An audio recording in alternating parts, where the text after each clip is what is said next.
দিন যেন কিভাবে চলে যাচ্ছে আমরা কিন্তু বলতেই পারি না। দেখতেছেন, দেখতে দেখতে কিন্তু 365 দিন হয়ে যাচ্ছে আমাদের মাঝে। বুধবার থেকে আমাদের দুর্গাপূজা শুরু হবে, তাই আপনারা যে যেখানে থাকেন অবশ্যই আপনাদের সবার সার্বিক সহযোগিতা কামনা করি। ধন্যবাদ সকলকে।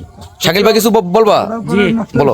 সুপ্রিয় গাইজ, অনেকদিন পর পিসিরে নিয়ে কৃষ্ণচন্দ্র একটি ভিডিও বানাইতেছে, আমি অনেক অনেক খুশি হইলাম ভিডিওটা দেখে।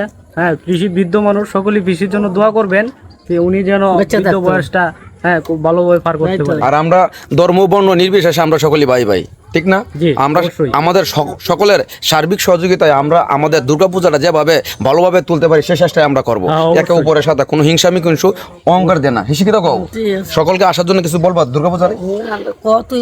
কও তুমি তো কও। উনি আমাদের হানবির গ্রামের একজন স্থায়ী বাসিন্দা, এর নাম আমার হচ্ছে সৌভদ্রা।